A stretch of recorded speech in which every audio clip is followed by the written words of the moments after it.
Welcome to another video. Today we have the NFL draft grades for the NFC South. This was an interesting division. You've got three teams that are drafting in the top, what was it, 11 or so, and every team is in the top 20, with the Buccaneers being at pick 19. So it's a bunch of younger teams on the rise, trying to get better. Here's Carl. And they just approached it so oddly because there were multiple teams with huge gaping holes that just they didn't address. And so I have my grades here. I'll wait to reveal them until we get into it, but I was very underwhelmed by. So the Panthers, they started out, I thought they were going to go edge. I thought it was either Michael Williams or Jalen Walker going to the Panthers, and they actually passed on both, and they went with Tet McMillan, who I didn't even know was going to be available at this pick. And the fact that he was, I am so happy the Panthers pounced on it, because no pun intended, because um, they didn't let the fact that they drafted Xavier Legette in the first round last year, or what was it, the first pick of the second round or something like that, prevent them from going and getting another guy. Because not only did Leggett underperform, but they don't have much else at the position. Thielen is aging, so they needed somebody else to get Tet McMillan. For Bryce Young, we are going to be able to see what Bryce Young can become with Tet McMillan. And I also think this will be good for Xavier Leggett because he's not going to have CB1 on him every rep. Okay, he's going to have CB2. He's going to have more ideal matchups. So I think a year of development for Xavier Leggett combined with that, this could be a fun offense pretty quickly. And then they really attacked the edge. And I think they did perfect. They did perfect. They went with Nick Scorton, the edge out of Texas A&M in the second round. I had a second round grade on him. And then they added Princely Umanmielen in the third round, who I had a borderline first round grade on. I believe I had a high second on him. So to get him in the third, I think he's going to be a difference maker on that team. I didn't love the pick of Trevor Etienne because I think they have more pressing needs than going for a third string running back.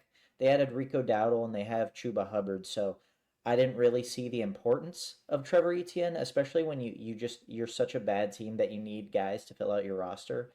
But I understand with Jonathan Brooks being hurt, you need another guy.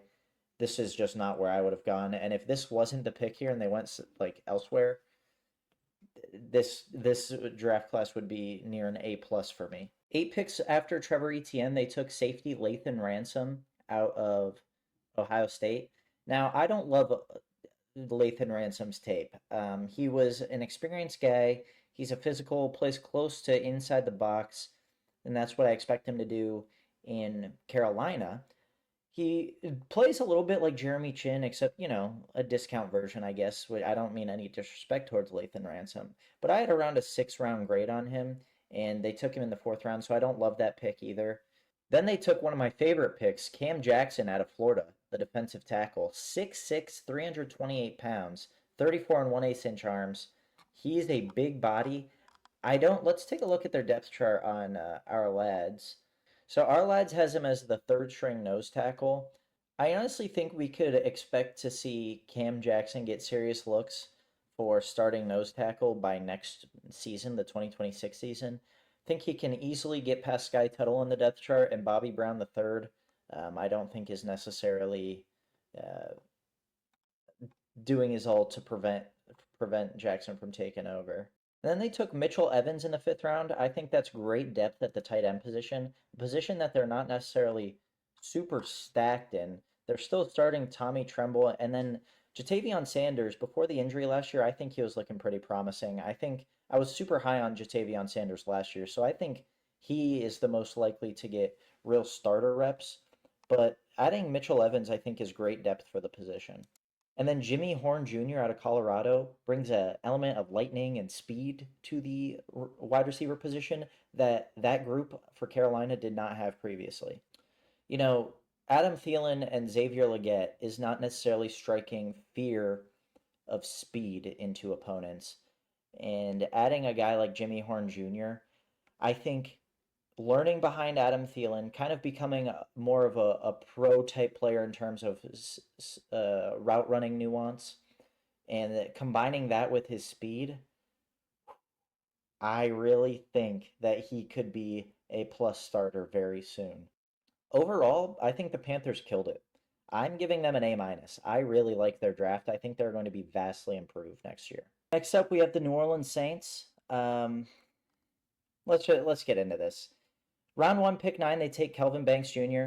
I love the pick. He's phenomenal. He's going to be their left tackle. I really like Kelvin Banks Jr. I don't have much to add.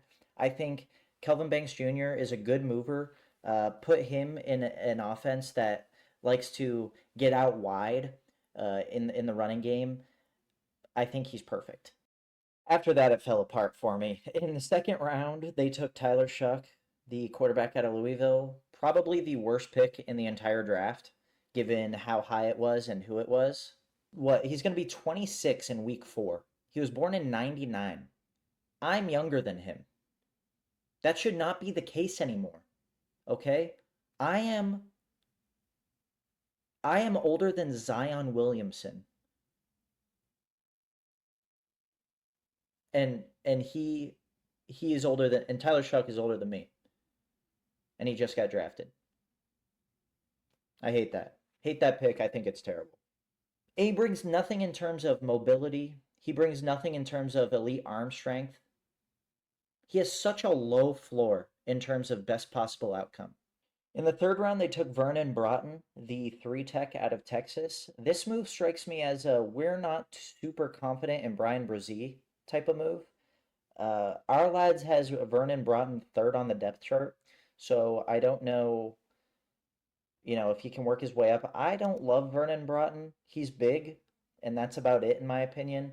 I think he really benefited from his teammates. I think he had a lot of manufactured production, and we'll see how well he does on a defense where he might be the most talented interior defensive lineman. They have Devon Godchow, so maybe he is, but he's aging. Just a very, very interesting pick considering they just took Brian Brzee in the first round in 2023. With their next 2 picks at the end of the third and middle of the fourth, they took Jonas Sanker, the safety out of Virginia. They needed a secondary help, so I don't mind it, but I don't think it was a pressing need, and I think there were better players on the board. But once you get into these rounds, I don't really care about like splitting hairs between 2 players unless it's like a vast difference. And then they got linebacker out of Oklahoma, Danny Stutzman. I don't think they needed a linebacker, to be quite honest. I know Demario Davis is aging, but Danny Stutzman is not even a Mike linebacker. He's going to be playing that, closer to the edge, will. So I don't know what the plan is there. They have Pete Werner at that spot. So I'm curious to see if this was just to get a floor raiser at the backup spot or what their plan is, but I don't see Stutzman getting a lot of time on the field. I then really enjoyed their next 2 picks, actually. The end of round 4, they got Quincy Riley, the cornerback out of Louisville. They desperately needed a cornerback, especially after that Marshawn Lattimore trade, which is another reason why it blows my mind that they did not take like Jahdae Barron at pick 9. That probably would have been a reach. And I know that Kelvin Banks is a great player and a great pick, and they needed O-line help. But I mean, even in the second round, Will Johnson's medicals must have been terrible for them to take Tyler Shuck over him, because for you to walk out of the draft as the Saints with your only cornerback pick being Quincy Riley, and I love Quincy Riley. I think he has a very realistic chance to start. It just was a bit confusing. I do think that Quincy Riley ends up being the starter opposite of Kool-Aid McKinstry though, and that'll be a dynamic, explosive little cornerback tandem. They then grabbed Devin Neal in the 6th round, and I'm going to say it right now. I think Devin Neal gives you 95 to 100 plus percent of the production that Quinshawn Judkins gives the Cleveland Browns. I said it. Maybe not right away because they have Alvin Kamara. Okay? So Quinshawn Judkins is probably going to get off to the races pretty quickly. But Devin Neal's a dog. Okay? I really like him. And he's honestly a bit similar to Alvin Kamara. Kamara has more of a receiving background than he does. But as a runner, as a pure runner, they're pretty similar. And then they got Molokai Matavao, the former Oregon Duck and UCLA Bruin. He went in the seventh round. He's more of a blocking inline tight end. And then they went with Fadil Diggs, the edge out of Syracuse. Athletic edge for sure. Let me get his measurables. I did watch a few games on him, but I didn't do a scouting report. Yeah, 6'4", 257, 33 and 3/8 inch arms, so not crazy length, but super athletic. Ran a 4.57 at the combine, which is great for an edge. 1.6 10-yard split, 30.5-inch vertical, 10-foot 1-inch broad jump. That's great value in the seventh round. So I'm giving the Saints a D plus. I mean, they saved it with a couple picks towards the end and with the first pick, but Tyler Shuck and a couple of those middle picks, I mean, just bombed this draft class, in my opinion. Next up, we have the Atlanta Falcons, and this one I feel like is like my hot take team because they drafted high profile guys to start on day one, but they're guys that I don't necessarily like, I don't like. And they traded picks to move up. So they ended the draft with a total of 5 picks, and one of them was a seventh rounder. And they had 2 first round picks, and they needed edge. Edge was their number one thing that they needed. Edge and defensive line, just the front four. And because they don't get after the quarterback. And so they draft 2 edges in the first round, but like both of them are near the same skill set. They're undersized, fast edge rushers, tweeners. They're both the same. Jalen Walker has more of a linebacker background, so he can play that, but they don't need him to play linebacker. They need him to play edge. So I don't like. Are you going to have 240-pound edge rushers, and that's it? And James Pierce not only is undersized, has character issues. He has no bend. He's a poor run defender. Jalen Walker is a good run defender. James Pierce Jr. is a terrible run defender, and they traded up to take him. They traded up to take James Pierce Jr. So I'm just like baffled at why they would take James Pierce Jr. instead of a guy like Tyleek Williams or something. Blows my mind. I think, you know, I don't even think Jalen Walker is a bad pick. I would actually say that's a decent pick, but the combination of these two is just terrible. And then you have 5 picks at this point. So you have to, you have a lot of needs. You are not a good team. You need to get well balanced. Well, with their next 2 picks, they take 2 safeties when they already have uh, Jesse Bates on the team. And I feel like this is a sign that they don't bring back Justin Simmons. But let's take a look at their depth chart.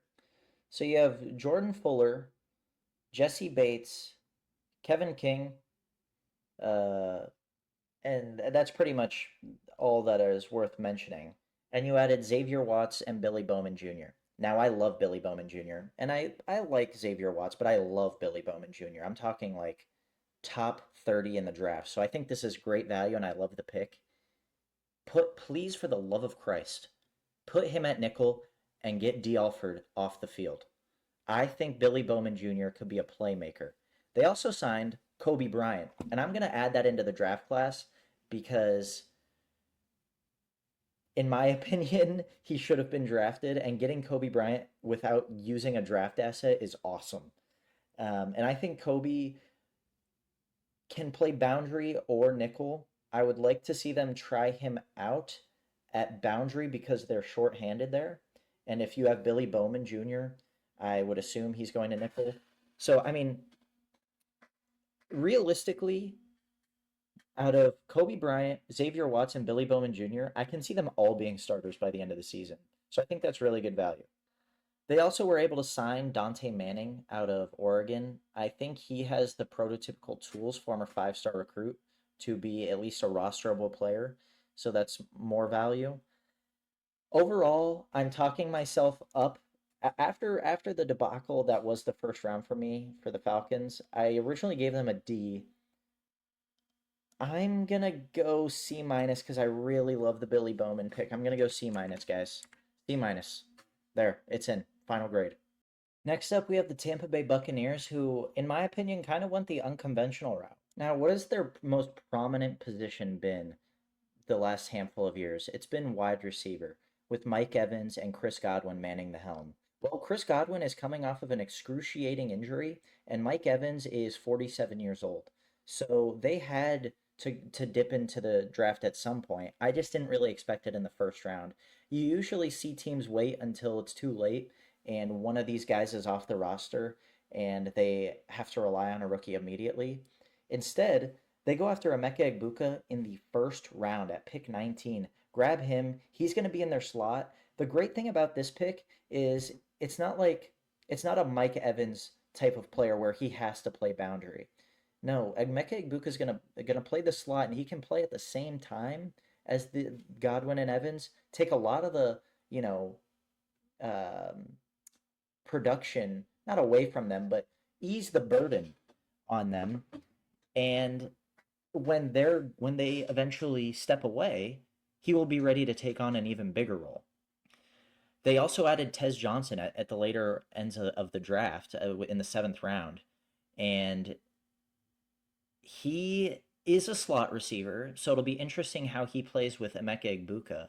But I think either of them can play next to each other, and excuse me, I think Tez Johnson will get some burn uh, in in um, in his rookie season. I think his combine did him dirty. He's a lot faster than a 4.57. Okay, the weight is a problem. The weight is a problem, and that will have to be figured out.